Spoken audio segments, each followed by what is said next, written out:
For more on this story, I'm now being joined by Professor Ken Ife, a global economic consultant. He joins me from Abuja.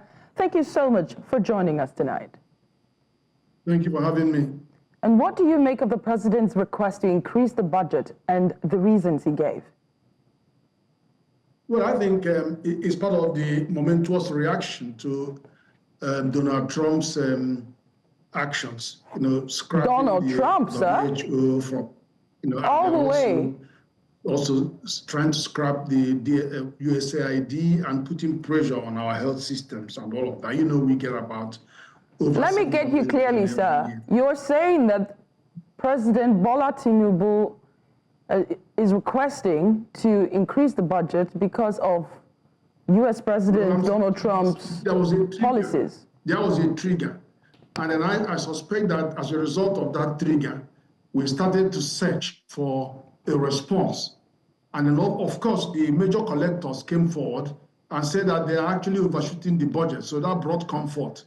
When FIRS says they are coming up with an over budget of 1.4 trillion, and then the customs says, oh, we can do more, 1.2, we can also do more in collecting from state-owned enterprises, another 1.8. So that means there is a possibility of exceeding the estimated budget revenue by 4.5 trillion. So there is a possibility now to respond to the crisis that is triggered by Trump. Obviously, you know that the USAID has a lot of commitment to us. About $8 billion in 10 years, just over 700 million. And then, of course, commitments will also come from the World Health that they are withdrawing. America is the major funder for World Health. 47% of the World Health Organization funded by America. Anyway, the other things, those are the key drivers to that soul searching. Some people are asking if it makes financial sense to increase the budget while we borrow about 13.39 trillion naira to finance the initial one. No, but if you have an unexpected rise in revenue, then you have to allocate it. Yeah, does that not mean that we should add it to, we should then reduce the amount of money we are borrowing? That's what those people are asking.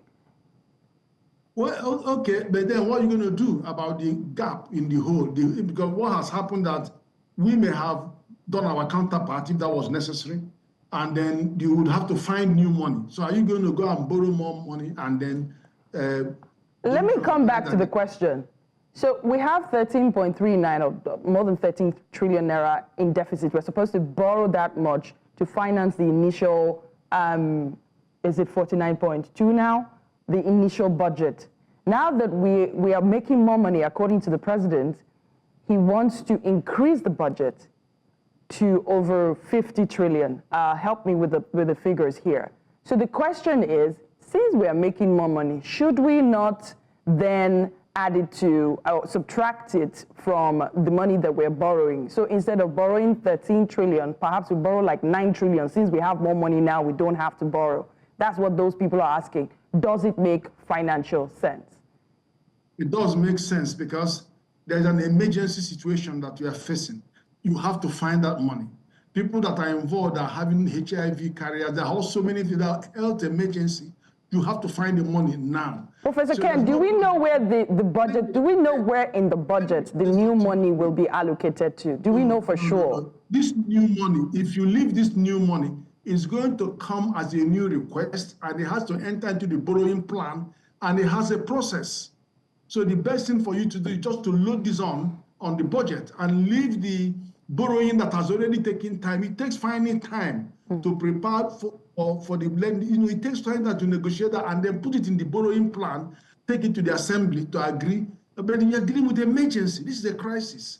So I don't suggest the idea you can't do what you are suggesting to me because you have a crisis. Where are you going to get, unless you're going to rush to IMF for an emergency loan for you to do that, and at what cost? So I don't think that argument you are putting forward matters when you have a state of emergency on our health service, including people that are on HIV and treatment that must be provided for. People are withdrawing their money. So it's an emergency situation, and they have to be dealt with the way the president has approached it. And is this likely to constitute a further delay to the passage of the 2025 appropriation bill, will it? I don't think so, because they have a line of sight of where that money is going to go. So it's not just what you'll be thinking about.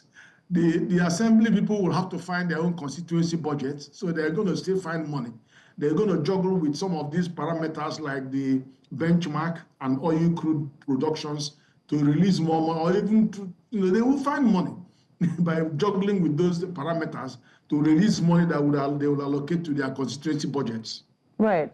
So my question was actually if the bill would be passed, because everyone was expecting it to be passed this week. But now that there's an increase, they'll pass it to the Senate committee responsible for reviewing it, and maybe in another 2 weeks. But before I let you go, on Tuesday, the president signed yet another development commission into law.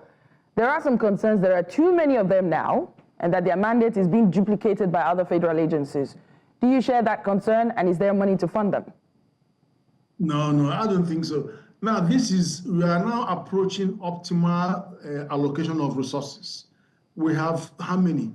36 governors and 35 governors and one FFC, and they're all pulling in different directions. The Regional Development Agency is very critical because it's a strategic agency. It tries to pull together all these states so that they can deal with interstate resources and projects, and there are some projects that fall between states, and there are some that require extraordinary attention at the magnitude of the sub-regional agency. So they have a great chance of doing something different. I'm a professor of the Defense Academy. I've gone around talking about regional security architecture of different regions to show that there is something special about the way regions are configured, that we should think regional in those areas. So it's very, very important institution. And what confusion we are having about their funding is that the people misunderstood when it was a Senate. They misunderstood the idea of taking the money from their budget, that 15%. Right. So it wasn't a question of going to the 15% of the money that the governors have already got to take it. No, it is going to come from consolidated revenue fund before they even start distributing. So that has been cleared. So it's there to collect 15% from the consolidated revenue fund, and we need all the 6. Are already 5 far up and running, but the 6th one is not. It hasn't been, there's no budgetary provision for it in this current budget. All right. But at least 2.49 trillion has been allocated to them. All right. They are very, very. Professor Ken Ife, thank you so much for your contributions. Valid point there about the Development Commission.